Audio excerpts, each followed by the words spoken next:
Connecting Arizona. This is 12 News at 10. Plus, at some point in our lives, we all have to grieve. We'll take you to a special place that is a safe haven for healing. Whether it's a son fighting overseas or a parent killed in a car crash, overcoming the loss of a loved one can be a long and painful process. There are feelings of guilt and sorrow and sadness, but there are also tools to help. And as Kevin Kennedy shows us, places to go where you don't feel so alone. The sounds of laughter echo through the tall pines near Payson.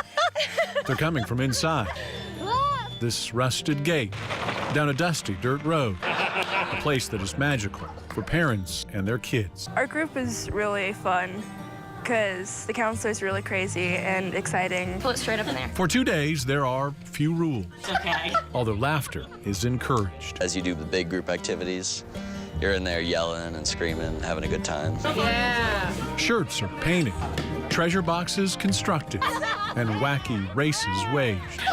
But woven into the frivolity and laughter Be at peace. are introspective moments, quiet, soothing times, when emotions can be showcased on a face that is yours. Well, it's a real mask, you know? You can take it off and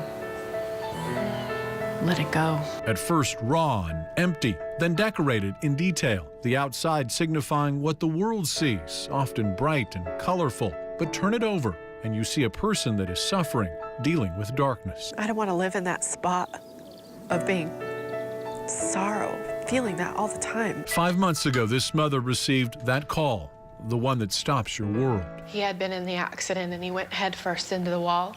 They'd worked on him for 2.5 hours and they just couldn't save him. Her oldest son, Cody, was just 18 when he died. So did part of Deb. I miss my friend.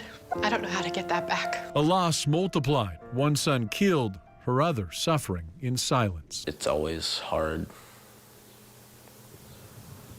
without him around because I've never not had him around. Even though it may be sad sometimes. For these campers, it is a weekend void of judging or teasing, a safe haven for healing, a first step forward. You miss being able to talk to them. You miss seeing them every day. Katie Stewart is 12. Her dad, her best friend. He died last November.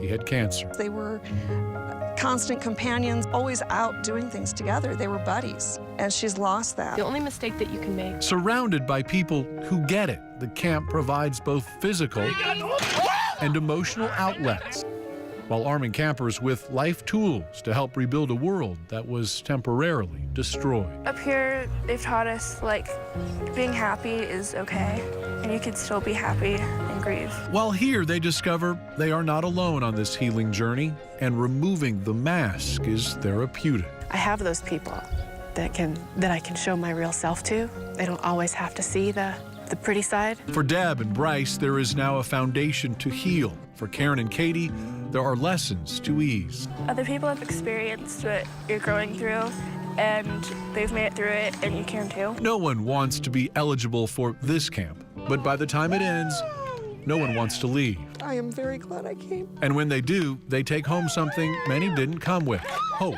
for the future. Near Payson, Kevin Kennedy, 12 News. And that camp is put on every year by Stepping Stones of Hope.